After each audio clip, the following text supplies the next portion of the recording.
Olá, sejam todos muito bem-vindos aqui no podcast Amo Família. Eu sou Gláucia Rocha.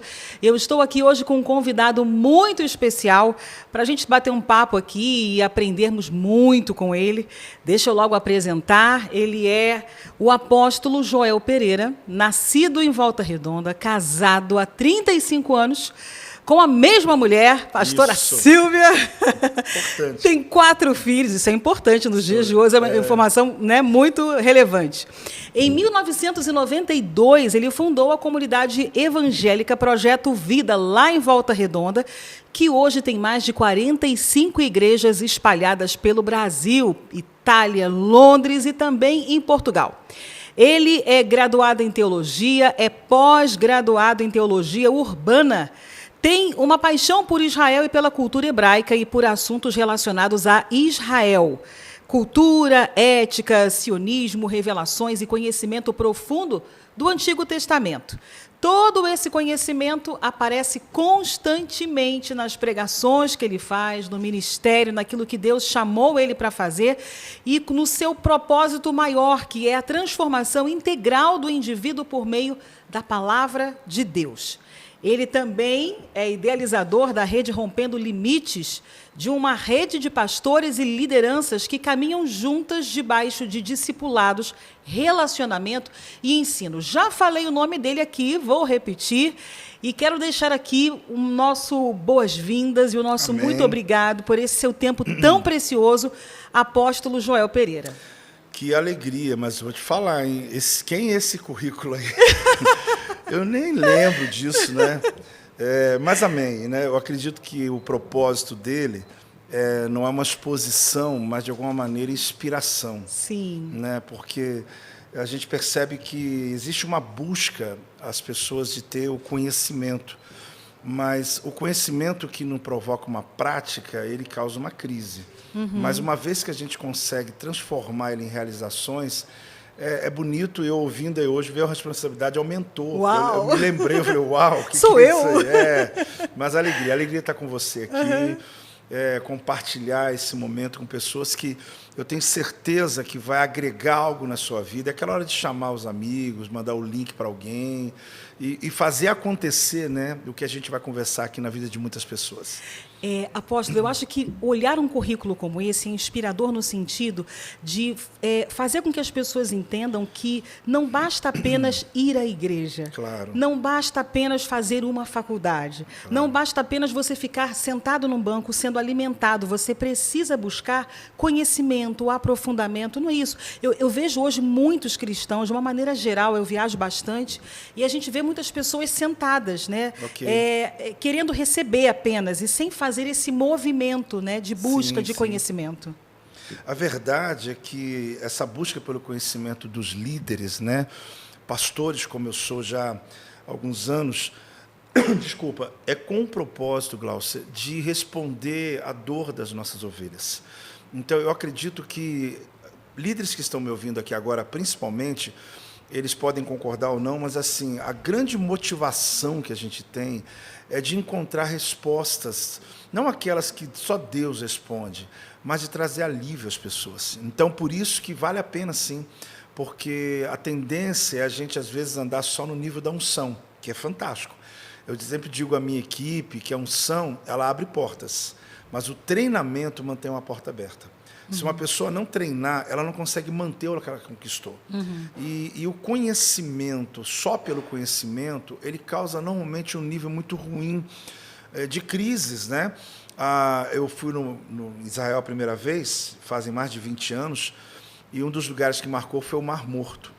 E é interessante porque as águas vêm lá do Monte Hermon, elas vão circulando em todo Israel e elas terminam, né? Não terminam, elas vão até o Mar da Galileia, mas antes do Mar da Galileia é o Rio Jordão. E cada lugar que elas chegam, elas escoam, elas chegam e continuam. Quando chega lá embaixo, 400 metros do nível do mar, ou seja, mais baixo da terra, ela para de escoar. E o processo do H2O, ou seja, das águas subirem para as nuvens, aquela água, ou seja, o que fica é o sal.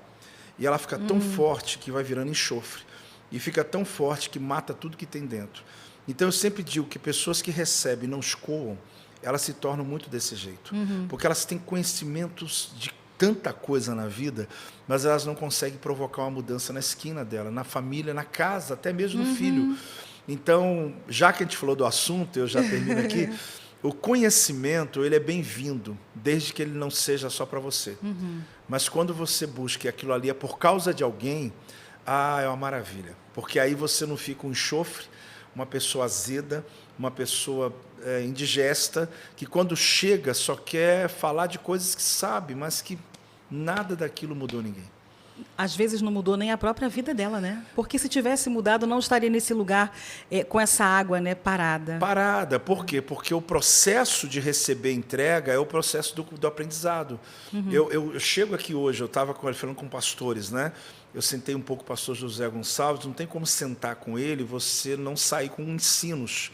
Eu já estou com algumas coisas que eu vou falar com a minha equipe. Então, esse processo, ele me faz crescer. Porque quando você ouve, você tem um nível de conhecimento. Quando você fala, outro. Quando você pratica, ninguém te segura. Sim. Então, não justificando o currículo, mas encorajando a busca pelo conhecimento, não só pelo conhecimento, mas pela libertação alheia, a volta. Porque a minha alegria está no outro, né? Ela está na pessoa à minha volta.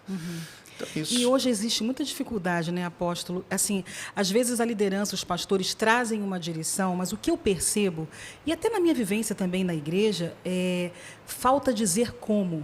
Você tem que fazer isso. Exato. Né? Mas como fazer isso? Como a gente processa algumas coisas no dia a dia? Eu penso que tem, às vezes, um abismo muito grande e as pessoas demoram a entender, a fazerem alguns movimentos porque falta o pegar na mão, sabe? O desenhar no quadro. Né? É desse jeito, é dessa forma. Exato. As pessoas, Glaucia, elas não erram, no geral, só porque querem errar. Não erra porque, às vezes, não sabe o caminho. Elas não entendem o que fazer. Uma pessoa chega num ambiente novo, para nós aquilo é óbvio, que estamos ali dentro.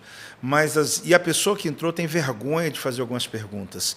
Então, a questão que você disse, você dizer para alguém fazer algo, mas não mostrá-la como ela deve fazer e por que ela vai fazer só por obediência. Eu falo muito sobre isso, né? Cumprir missão e cumprir a ordem. Se você chega para uma pessoa, teu filho, alguém, e fala, faz o que eu estou mandando, ele faz. Só que se ele chegar lá quebrar a cara, ele vai dizer, mãe, eu fiz, mas pai, eu fiz, mas eu fiz o que você mandou. Agora, quando você dá a ele os porquês, você consegue ter uma pessoa que se torna engajada naquilo. Ela se torna teu parceiro, ela não está só cumprindo uma ordem, ela está sabendo o porquê que ela faz. Aí ela não precisa de alguém motivando o tempo todo. Você sabe, Glaucia, e nem chicoteando o tempo todo. E nem chicoteando.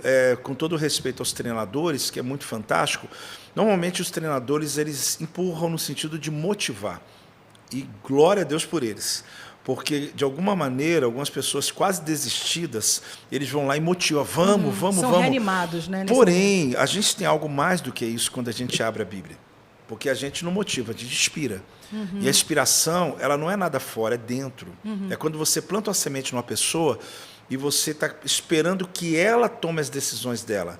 E não você empurrando e fala, vai por aqui que vai dar certo. Muita gente prefere que alguém empurre, porque ele sente melhor que alguém fala. Ele chega até a dizer, faz logo o que eu tenho que fazer, fala o que eu tenho que fazer. Ele chega no médico e fala logo, faço o quê? Mas ele não quer nem ouvir um pouco mais para poder entender que se ele não mudar os hábitos, aquela doença vai voltar. Então, a gente procura o quê? Pastores, líderes, a própria aqueles que usam da palavra, inspirar. Porque a inspiração, você não tem que ficar todo dia lá empurrando a pessoa. Você tem que fazer isso, tem que fazer. Ele acorda empolgado, porque ele tem algo, a gente chama de entusiasmo. A palavra entusiasmo é enteos. É uma palavra grega que é Deus dentro de você. O movimento acontece dentro de você sem que ninguém precisa mandar você acordar cedo, você fazer tal coisa. Então, a liderança ela tem esse poder de inspirar as pessoas. Amém. Eu queria aqui fazer uma pergunta. Gente, apóstolo Joel Pereira já foi músico de banda. Vocês sabiam disso? Tocava, cantava, a gente compunha. Fala banda, fica pensando naquelas fanfarras, né? É porque antes, aqueles ministérios de louvor, quando falava modernamente, era banda, né? Banda Projeto Vida. É da minha época também. Fui mesmo. Tocava violão, fazia música, gravei. Muita coisa na época. Eu tenho aqui uma pergunta, eu ia pular, mas acho que eu preciso fazer. Como é que Como é que sai de músico, né? Essa trajetória, né? Sim. O músico, o compositor, o componente, o líder da banda, para um apóstolo Sim. de uma igreja tão relevante, né? Com tantos membros, com tantos... Enfim, conta um pouquinho eu pra acho gente fantástico, Glaucia, a questão da música na vida de um líder. Não é uma regra, porque nem todo mundo chegou aí. Mas eu não toco com a mesma praticidade do instrumento que eu tocava, que eu era professor, inclusive, mas a musicalidade está comigo. Isso, de alguma maneira, me ajuda a administrar hoje uma coisa tão importante que é o Ministério de Louvor da Igreja, não diretamente. Mas a mudança ela aconteceu porque, primeiro, eu percebi umas coisas que estão ligadas ao monopólio. Isso não é só na música. É muito comum a gente que veio lá de trás, em um ministério que você foi latente, você se vê ele envelhecendo nele. Tem pessoas que elas envelhecem naquele ministério, mas alguns é só uma passagem. E eu percebi que eu estava virando uma tampa, porque apesar de eu estudar, de eu ser um músico de harmonias e tal, eu percebi que os meus músicos que estavam ali respeitavam o pastor. O cara queria crescer, ele queria tomar uma posição, só que ele estava limitado ao meu toque, ao meu conhecimento. Então, a primeira coisa foi essa. Eu não sei se primeira ou segunda, mas alguns aspectos. Um deles foi esse. Outro, de sair para deixar eles crescerem, tirar essa tampa. E um outro muito claro foi uma palavra que eu recebi de Deus, que eu até faço a analogia dela com a história de Elias, que todo mundo, quando via Elias, sabia que o ministério dele era de fogo. E era tão forte, não sei se você lembra de uma passagem bíblica, que Elias, um capitão com 50 soldados veio dizer: Elias, o rei quer falar com você. E ele disse: tão certo comigo, o senhor quer fogo do céu. E isso foi uma, duas. Na terceira vez, o capitão, você vê, até o ímpio sabia: Elias, não ora não. Não ora não, porque ele sabia que se Elias orasse, que o fogo caía. Sabe o que acontece? Elias não fazia esforço para o fogo cair, porque aquilo estava dentro dele, era uma chamada. Tanto que no Carmelo, ele orou menos de 1 minuto e o fogo caiu. Só que um dia, Deus pediu para Elias orar para cair chuva. Pensa bem na crise de um homem que está acostumado a fechar o céu e pedir fogo do céu. E Deus fala: não, eu quero chuva agora. Deus, mas é chuva, é chuva. Pensa numa pessoa que está a vida inteira ministrando louvor, que sabia os caminhos da adoração. Na época era apostila, né? Eu tinha apostila, seminário de adoração. Eu me via naquilo e Deus fala assim: meu filho, eu quero você no ministério da palavra. Eu já pregava, não é isso, mas era secundário. Não era a minha prioridade. Sim. E Deus falar comigo: agora eu quero você aí. E eu te senti como Elias. O violão, para mim, primeiro que eu sou tímido, e quem é tímido, o violão ajuda, ele fica na frente. Ele me dava a coisa da conversa, dá vontade até pregar com o violão, porque você fica ali escondido, né? Aquilo para mim foi uma revolução que eu vi Deus mudando, ressignificando o meu ministério. E eu, no início, foi duro, mas depois tomou uma dimensão tão grande como hoje, né? Eu não prego, eu não toco mais, porque eu entendi que a minha posição ia mexer com a base da igreja também.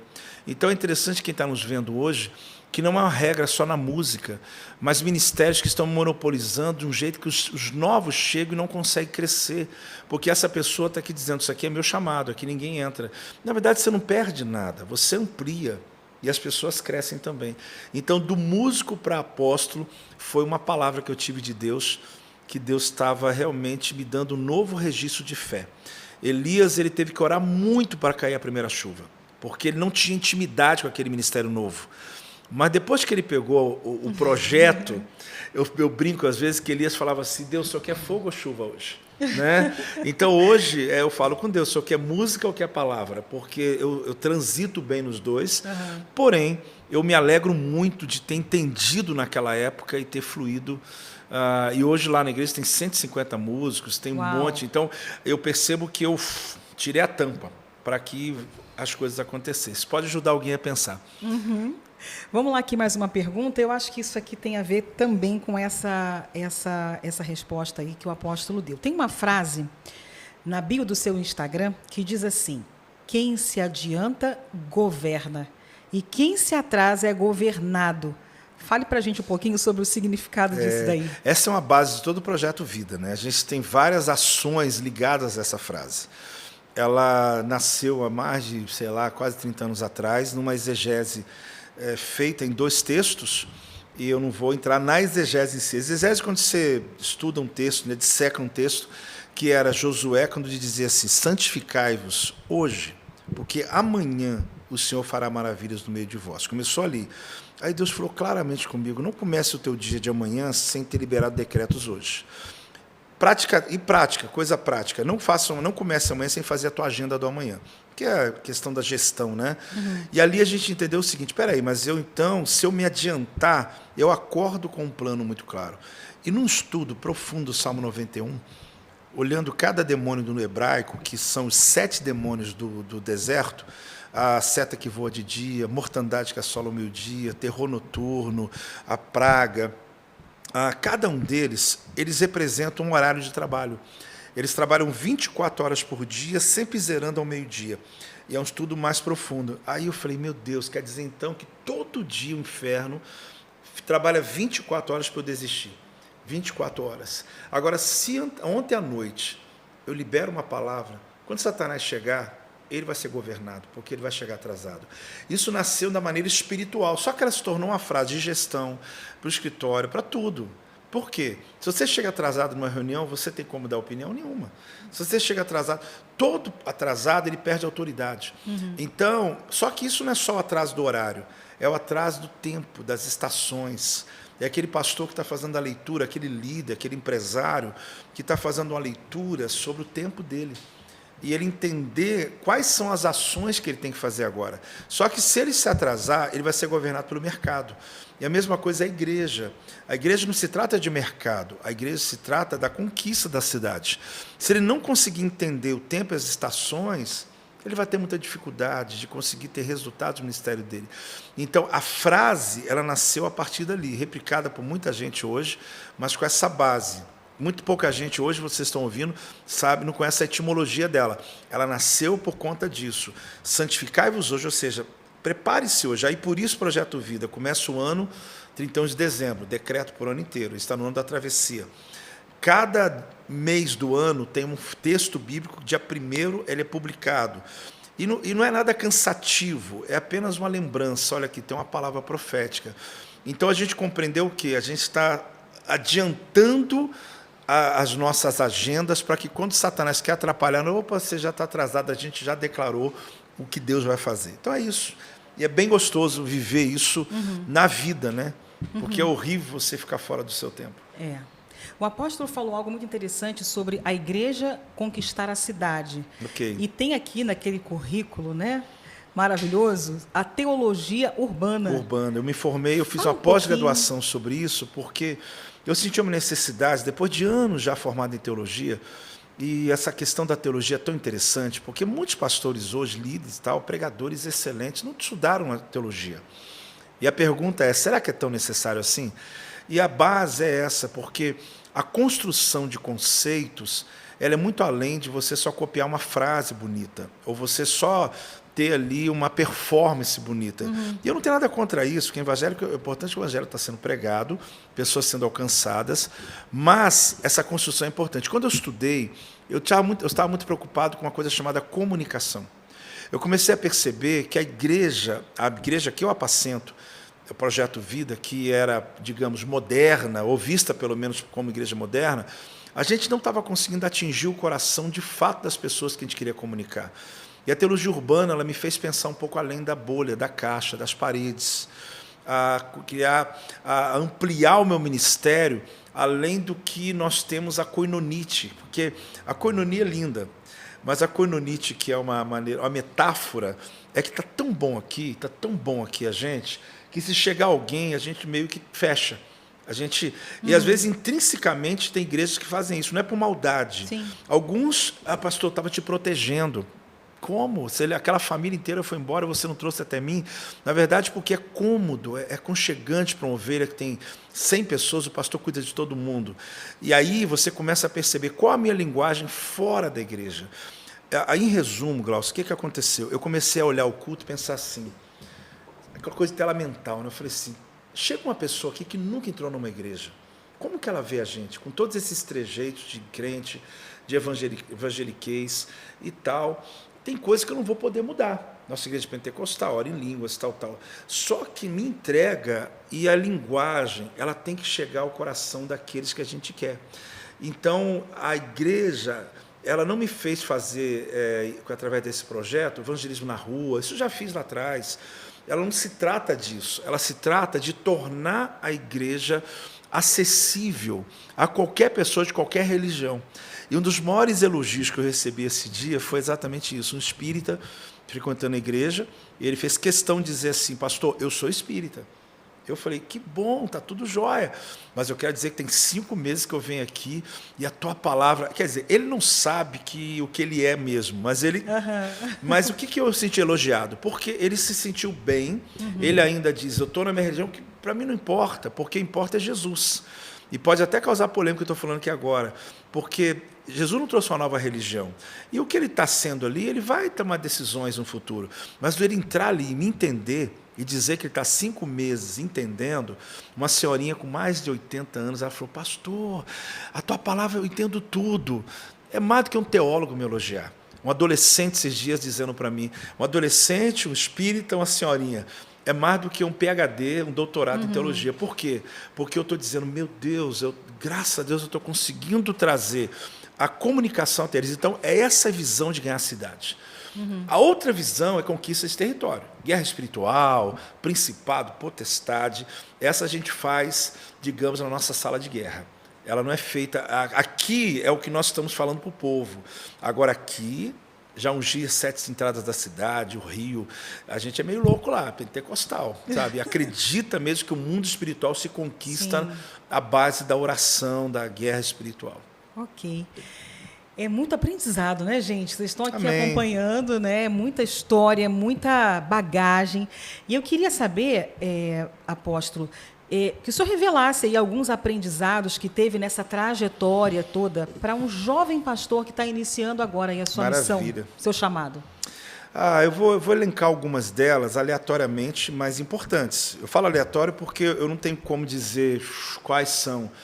Mas algumas delas, acredito interessante, né? Que o conhecimento do hoje não roube a tua paixão do ontem.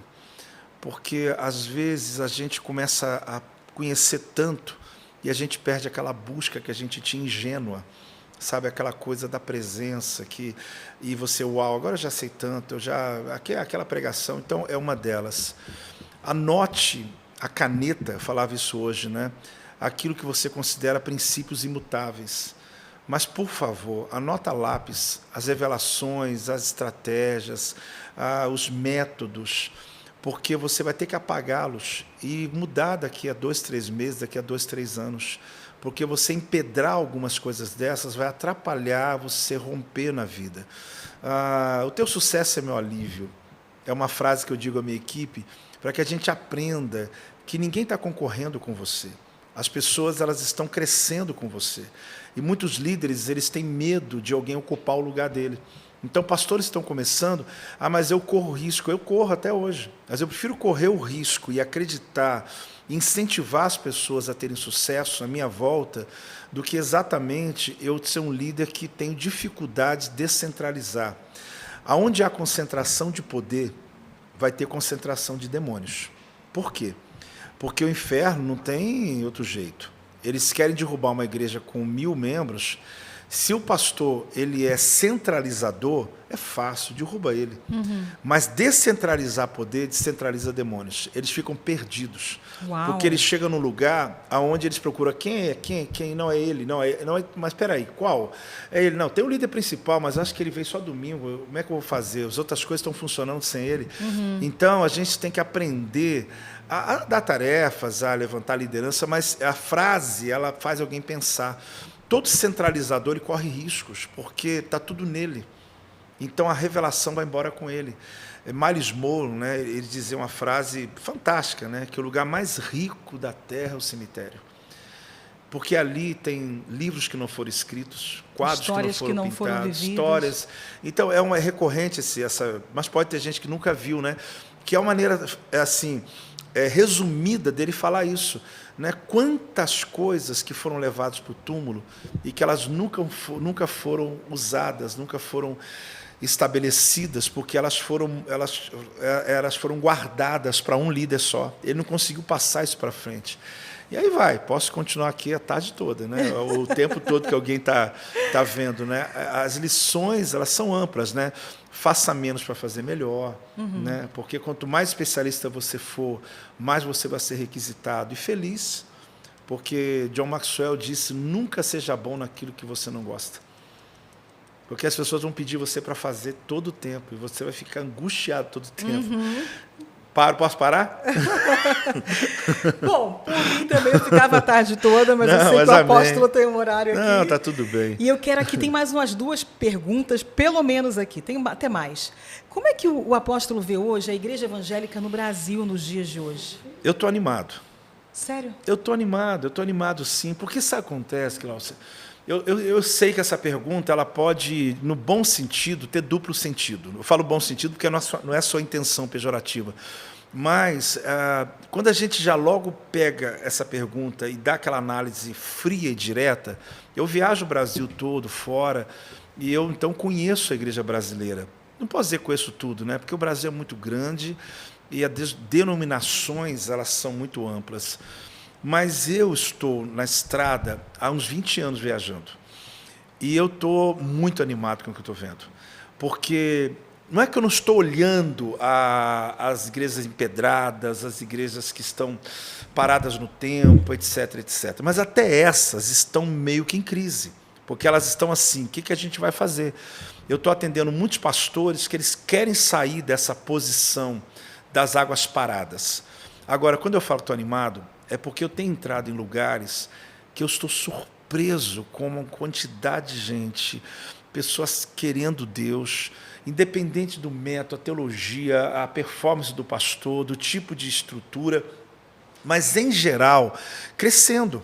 Então, eu estou falando sério mesmo. Eu falava hoje com o pastor Josué que eu estava esses dias numa crise. A crise ela era assim, a parábola diz que um homem contratou os trabalhadores da primeira hora e até a última. E ele contratou o primeiro dizendo: olha, você vai ganhar um denário. Aí, 5 da manhã, 6 da manhã, alguém começou a trabalhar, 9 da manhã, meio-dia. Pensa comigo, 3 da tarde, só que entrou um pessoal para trabalhar 5 horas da tarde.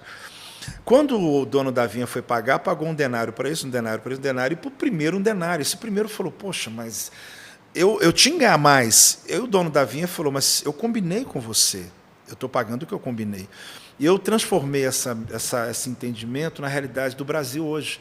Porque eu sou um dos pastores no Brasil, como alguns que me veem, que eu comecei a trabalhar na obra missionária e tal, há 35 anos atrás. Não sou mais antigo, mas eu posso dizer que já estou bem tempo na estrada. O Projeto Vida hoje tem 7 mil, pelo menos, pessoas em Volta Redonda. Glória a Deus. Mas eu estou entrando em lugares, Glaucio, não são poucos, com 5, 6, 7 anos de idade, com 6, 7 mil pessoas alcançadas.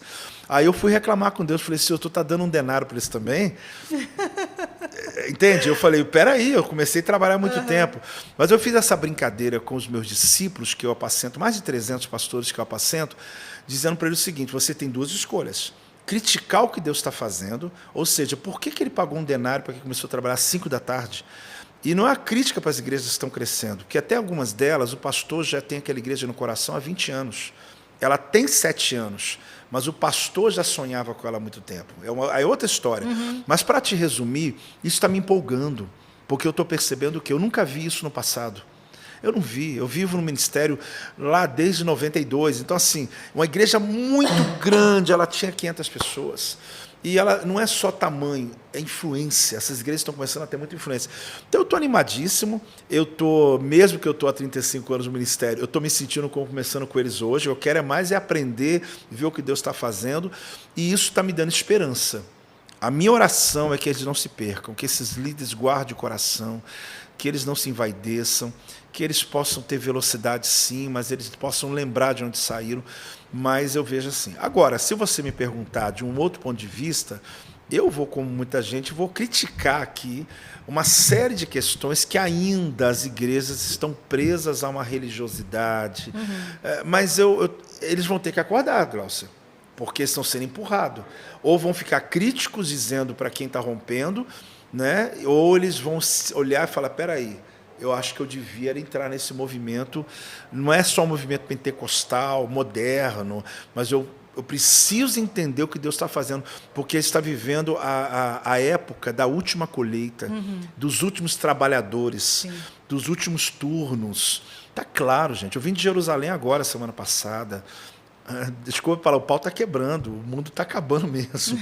E não é profeta. Jesus está voltando mesmo, não é profeta do caos, sim, e nem uma escatologia adiantada.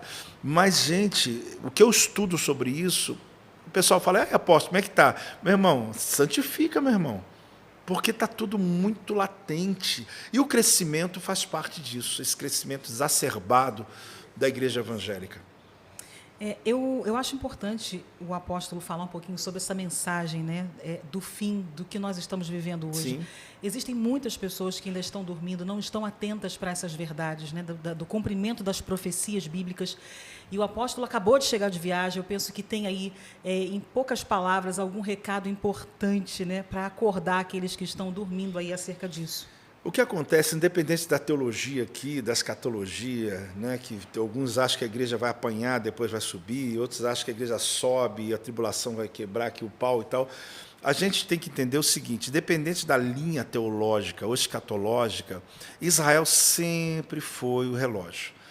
Aí alguns discordam, mas para mim sempre foi o relógio. E Israel mais de 40 vezes, como já fui, não é só uma questão turística, é exatamente entender o tempo, as estações, e estar lá no ambiente onde vai acontecer a guerra do Armagedon. E você acredita que o exército de Israel está preparado para isso?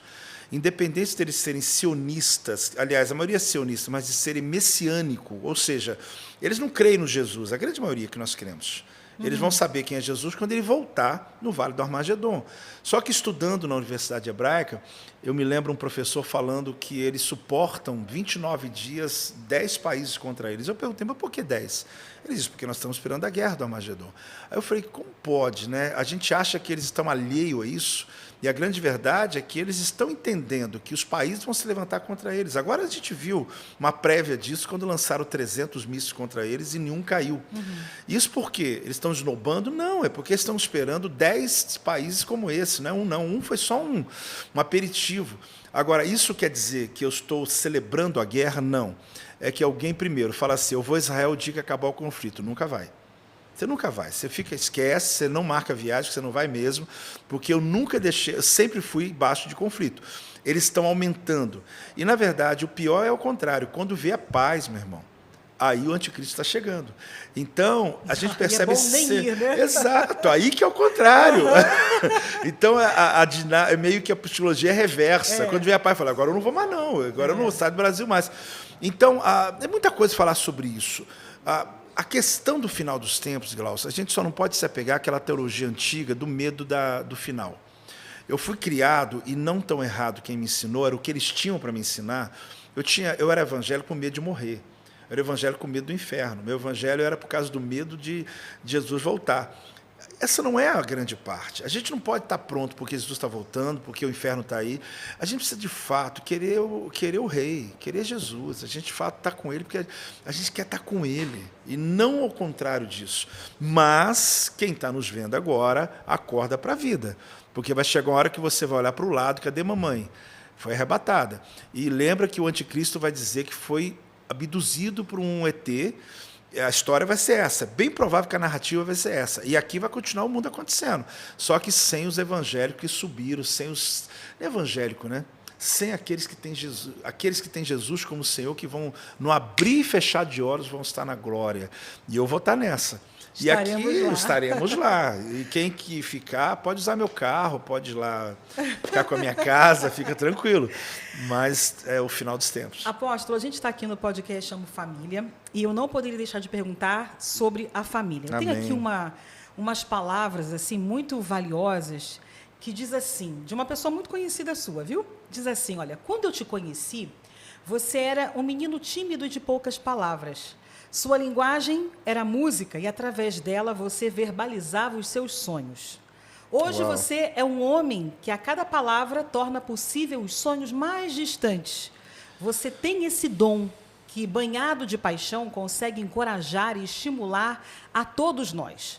Hoje, você é um homem corajoso, sonhador, ousado, inteligente, apaixonante, às vezes acelerado demais, mas nos conduzindo sempre a um destino extraordinário. Gente, são palavras da pastora Silvia, Isso. que é esposa do apóstolo Joel, e eu queria, mediante essa declaração tão linda, quando vocês fizeram 35 anos de casado, né, finalzinho do ano passado, perguntar qual o papel da sua esposa e da sua família no seu ministério, nessa trajetória incrível aí de 35 anos. Aí você quer acabar o podcast, aí eu choro.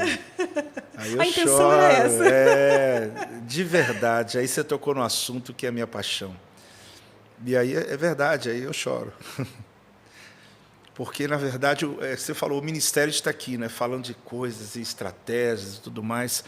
A família é a coisa mais linda que tem. Eu amo estar em família. Não é questão de perfeição, não é isso. Eu e o Silvio, a gente construiu uma família juntos, né, o ministério. Então, a gente celebra muito as conquistas que temos, os filhos que se casaram. E olha que eu nem neto tem ainda, né? Imagina como é que eu vou ficar.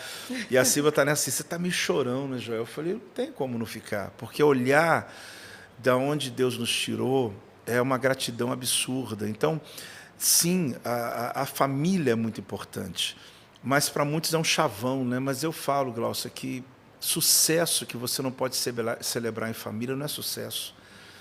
É outra coisa, é outra história. Você pode ser tudo, você pode ser o CEO tal, você pode ser alcançado, mas se você não pode celebrar em família, o que adiantou? Então, realmente eu peço muito a Deus pelos meus filhos, para que eles sejam felizes. Eu nunca disse que eles têm que ser pastor, ou que têm que ser rico. Eu quero que sejam felizes. Isso, o resto vai ser consequência. Então, eu preservei muito o fato, talvez pudesse fazer melhor ainda. Tirar férias, passar 20 dias em todo o país, fazer, às vezes, vender um carro para poder curtir eles, e depois eu me viro. Então, eu não tenho nenhum arrependimento nesse aspecto, quando a minha casa hoje, que está esvaziando, né? Ela foi feita uma casa muito grande para cada um ter o seu lugar, eles voltam e falam, pai, você vai ficar aqui até quando? É quando vocês voltarem com os netos agora. Então, eu curto demais a família, celebro muito. Esses dias eu estava com eles e as noras, eu falei assim, você sabe quanto para mim é sentar à mesa com vocês e todos vocês estarem aqui juntos comigo? Você não tem a mínima noção disso. Aí a gente chorou junto e tal. Então, assim, é muito especial você consolidar o ministério, mas eu tenho lá, sem vaidade alguma, talvez hoje, domingo, 6, 7 mil pessoas que vão no domingo. Eu gosto, eu celebro, mas nada mais do que a minha família. Isso, para mim, não me encanta mais do que estar sentado à mesa com eles. Essa emoção aqui, acho que toca, né, todos nós, apóstolo, porque não vale a pena. É como o apóstolo falou, não tem sucesso que justifique, né, o teu insucesso dentro da sua casa, exato, como marido, como esposa, com a sua família. Eu acho que é essa mensagem que a gente encerra aqui. Amém. E eu queria fazer só um ping-pong rapidinho. É bom que eles dão uma... isso. Né? Mas vamos lá, mas é isso. Vamos lá. Qual o melhor livro que o apóstolo leu? Eu tenho vários momentos da minha vida em relação a Intensa e Envolvente, Andy Stanley. É um livro chamado Intensa e Envolvente, Andy Stanley. Ele é um livro que ele relata sobre a igreja, mas de uma maneira tão prática que eu queria ter escrito esse livro, porque ele tem uma linguagem muito básica, tem a ver com o que eu creio. Então, eu tenho, como eu falei, alguns livros, mas esse é o último agora que eu acabei de rabiscá-lo bastante. Ok, e melhor filme? Meu Deus do céu. Melhor filme. Eu gosto muito de ver série. Eu vi uma série agora recente, alguns vão pensar que eu vou falar de um filme evangélico, né?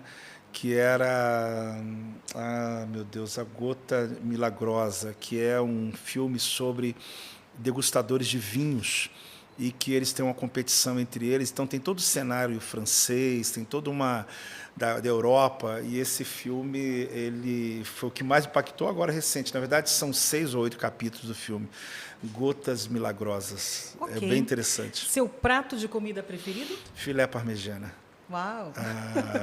Adoro. Carne ou frango? Ou tanto Carne, faz? não, esquece. Frango não, pelo amor. Não estraga meu filé parmegiana, não. Ok. Alguém me traz um Já frango. está anotado. Tem algum hobby? Ai, Jesus. Para não falar que eu trabalho muito e gosto, né? Eu acho que é realmente viajar.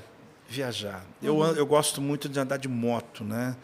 Vou para a Europa e lá eu alugo moto para andar. Mas seja carro, seja de moto, eu adoro viajar. Mas de moto é um hobby que hoje está mais latente comigo. Ok. Se tivesse um tempo à mesa com o apóstolo Paulo, que pergunta o senhor faria? Eu perguntaria para ele como que ele conseguiu administrar o tempo dele. Porque eu fico imaginando como esse cara conseguiu escrever tanto e ele conseguiu manter a resiliência dele dentro da prisão. Então, como que ele conseguiu administrar isso de uma maneira tão bem sucedida? Porque tempo, para mim, me encanta. Tempo é uma das coisas que, sem exagero, dinheiro não me encanta, é o tempo. Porque, na verdade, a gente ganha dinheiro para comprar tempo. Então, eu ainda hoje, eu me desafio todo o tempo para dizer como que alguém consegue tanto com tão pouco tempo? Eu perguntaria para ele. Ok. Quais os 3 líderes que mais te inspiram hoje? T.D. Jakes é alguém que me impacta bastante. Talvez não tem tantos assim que eu possa trazer para você, porque biblicamente, claro, eu vou ter alguém que me impacta muito nos seus escritos de liderança, John Maxwell, sim. E Miles Moore, já morto, né? Mas é um que me impactou muito na maneira disruptiva. Acho que a palavra é essa, sabe? Que ele leu a Bíblia. Miles Moore é realmente. Mas na atualidade hoje, T.D. Jakes para mim é um cara que eu fico ouvindo ele pregar e eu falo da onde que esse cara tirou isso. Eu gosto, porque alguém fala isso a meu respeito, eu falo, você não tem noção, você não conhece o T.D. Jakes, porque é fantástico. Ok. Última pergunta, quem é o apóstolo Joel Pereira pelas lentes do Joel Pereira? Eu sou amigo, eu gosto muito de preservar os meus amigos, né? Caseiro, eu viajo por missão, mas não por... A viagem eu gosto, mas o viajar para pregar é por causa da missão, porque toda vez que eu saio da minha casa como hoje, eu olho para trás assim e falo, eu queria ficar, mas entendo a missão que eu tenho. E um homem apaixonado pela família, pelo que faço, não tenho dúvida do meu chamado, e é isso. E leve, eu particularmente, assim... Tem gente que faz muitas leituras do apóstolo, né? Eu fico pensando, vocês estão me vendo como alguém distante, mas eu me porto, né, como uma pessoa, quero ser leve às pessoas que estão à minha volta, acessível a elas, até a ponto de elas confiarem em coisas, até pecados, não para que eu saiba, mas para que elas se sintam à vontade de dizer, cara, esse cara não vai me julgar, porque eu vou contar para ele uma coisa absurda. Então eu quero ser acessível a essas pessoas. Ok. Apóstolo, obrigada pelo seu tempo. Amém. Deus abençoe ainda mais seu chamado, seu ministério, sua família, sua igreja. Para nós aqui do podcast Amo Família foi uma honra tê-lo aqui conosco, poder ouvir e aprender. Volte mais vezes. Alegria. Traga a pastora Silvia. Nós vamos amar estar com ela, conhecê-la, entrevistá-la também. Amém. Né? Sempre muito bom. Muito obrigada. Alguma pergunta que eu deixei de fazer? Alguma coisa que o apóstolo queria falar, compartilhar? Não, você conseguiu aí entrar em tantas coisas, inclusive, como eu falei, da família, né, que era um assunto que pode ser tão importante para quem nos ouve. Não, esse universo de perguntas depende de qual caminho que a gente segue. Eu acho que a gente seguiu uma rota aqui muito bonita, maravilhoso para quem nos viu. Eu não fico nada para trás, não. Obrigado. Muito obrigada.